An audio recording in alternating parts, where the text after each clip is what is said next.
Dans cette troisième partie, cette fois, on va voir comment, face à l'apparition du protestantisme, les catholiques vont-ils se manifester, qu'est-ce qu'ils vont mettre en place pour redonner, reconquérir leurs fidèles, redonner foi en leurs fidèles catholiques. Donc, alors pareil, on travaille sur le manuel page 106-107 et vous avez donc les 5 questions auxquelles vous allez répondre avec à chaque fois la référence au document. Donc pareil. Ici, on quitte la réforme protestante et on s'intéresse à la réforme catholique ou plutôt à la contre-réforme, donc la réforme catholique qui vient après la réforme du protestantisme. Alors, première question, d'après le document 1, qui est donc celui-ci, le pape Paul III approuve la fondation de la Compagnie de Jésus, donc la Compagnie des Jésuites, on va voir un petit peu ce que c'est. Et on nous demande justement... Donc, comme question, si je zoome sur ce document, on nous demande quand et dans quel but la Compagnie de Jésus a-t-elle été créée suite à l'apparition du protestantisme? Alors, il suffit de lire, hein, tout simplement. Vous avez la réponse dans la légende de la peinture. Alors, effectivement, la Compagnie de Jésus est créée en 1540 afin de diffuser plus largement la foi catholique, donc là on est dans le but, hein. Et comment, notamment comment, grâce à la fondation d'écoles et à l'organisation de missions d'évangélisation des populations colonisées en Amérique. Rappelez-vous, 1540, on est en pleine colonisation de l'Amérique du Sud et de l'Amérique centrale, notamment par les Espagnols, les empires aztèques, Incas, Mayas. Rappelez-vous, chapitre précédent. Donc, je reprends, première question. La Compagnie de Jésus est créée en 1540 afin de diffuser plus largement la foi catholique, notamment par la fondation d'écoles et l'organisation de missions d'évangélisation des populations dans les territoires colonisés en Amérique. Voilà pour la question 1. Question numéro 2, on s'intéresse uniquement à la page 106 et donc toujours notre document 1 mais également notre document 2. Donc, question, cite 2 décisions du pape Paul III. Pourquoi peuvent-elles être des moyens de lutter contre le protestantisme à l'époque? Donc, je vous laisse pareil, je vous laisse lire plus en détail le document numéro 2 puisque le document 3 vous l'avez lu entièrement, enfin document 1 plutôt, vous l'avez lu entièrement pour répondre à la question 1. Et donc, d'abord, première chose très simple, première décision que fait le pape Paul III, on l'a donné dans la question 1. Donc, c'est la fondation de la Compagnie de Jésus, effectivement. Et dans le document 2, deuxième question, enfin deuxième décision prise par Paul II, c'est réunir le Concile de Trente. Concile de Trente, rappelez-vous, on avait vu les dates donc dans la fiche repère. Effectivement. Donc et ensuite, on va vous demander d'expliquer pourquoi ces 2 décisions, elles peuvent contrer le protestantisme. Alors, d'abord, la Compagnie de Jésus, on l'a vu, parce qu'elle va promouvoir la foi catholique. C'est un but pour promouvoir, faire la publicité à l'époque de la foi catholique avec la Compagnie de Jésus et les écoles rattachées, les missions d'évangélisation rattachées à cette Compagnie de Jésus. Et le Concile de Trente, parce que c'est surtout celui-là qui nous intéresse, puisque la Compagnie de Jésus, on l'a bien développé dans la première partie. Première question, je veux dire. Alors, pourquoi on demande la réunion du Concile de Trente? Dans quel but? Eh bien oui, tout simplement, c'est pour réfléchir à une réforme, à une transformation de l'Église catholique pour contrer au mieux l'Église protestante. La réforme protestante mise en place par Luther et Calvin, notamment Luther en particulier. Donc je vais reprendre la réponse à la question 2. Le pape décide d'autoriser la fondation de la Compagnie de Jésus et de réunir le Concile de Trente. Ça, c'est les 2 décisions. Point. Ce sont les 2 décisions. Donc, ces décisions peuvent être effectivement des moyens de lutter contre le protestantisme, car, 2 points à la ligne premier tiré, la Compagnie de Jésus a pour but de promouvoir la foi catholique entre parenthèses, fondation d'école, mission d'évangélisation, fermez la parenthèse, point. Je vais encore à la ligne, deuxième tiré. Le Concile de Trente permet de se réunir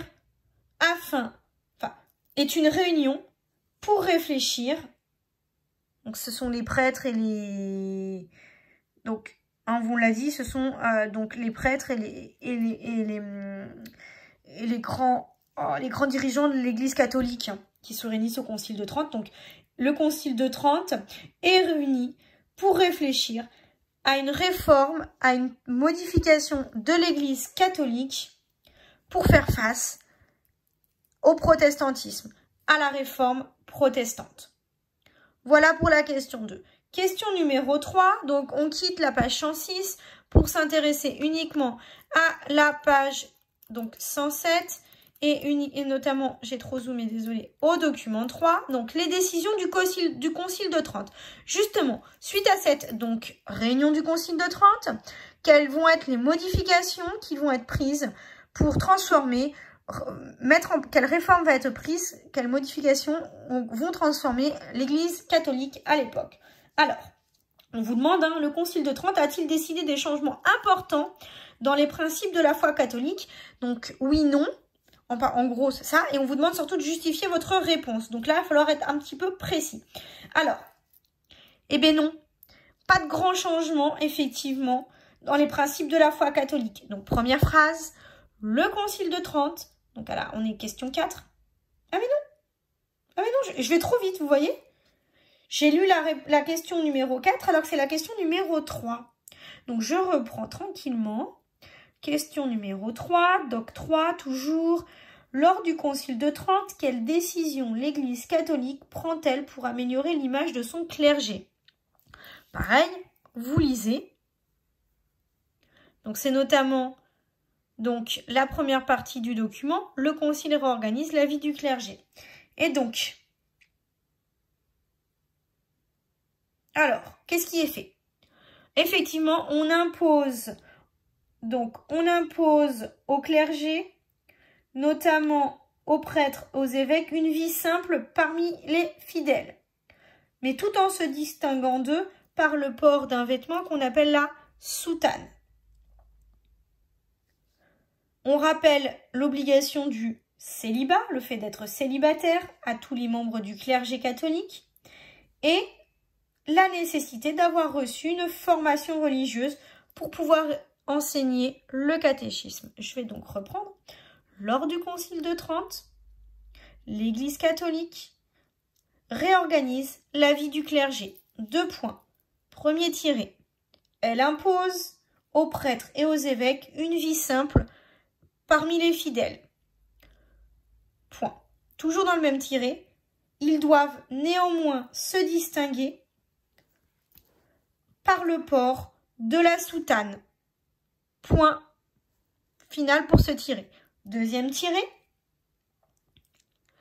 Les membres du clergé doivent respecter, ont l'obligation ou doivent respecter le célibat ou ont l'obligation du célibat. Athée à la fin. Point. Troisième tiré.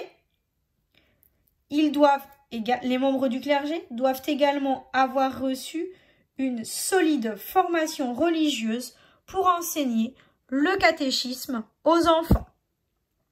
Je reprends. Les membres du clergé doivent également avoir reçu une solide formation religieuse pour enseigner le catéchisme aux enfants. Point final de la réponse à la question 3. Et donc, je reprends la réponse à la question 4 que j'avais commencé au lieu de la réponse à la question 3. Bon, peu importe. Donc, je reprends. Le Concile de Trente a-t-il décidé des changements importants dans les principes de la foi catholique? Justifiez votre réponse. Donc, cette fois, on va s'intéresser à la deuxième partie du document. Et donc, quand on lit et qu'on voit ça, il n'y a pas ou peu de changements importants, On continue à avoir le pape comme chef suprême de l'Église catholique. La messe est toujours célébrée en latin. Il y a toujours 7 sacrements. Tiens, vous les avez.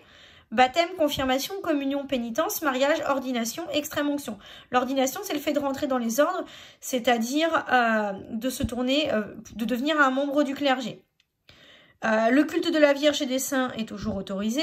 Et les dons à l'église, comme les achats d'indulgence, qui facilitent l'accès au paradis, existent toujours. Donc en gros, effectivement, il n'y a pas de changement du tout par rapport à avant le Concile de Trente. Donc on va reprendre. Première phrase.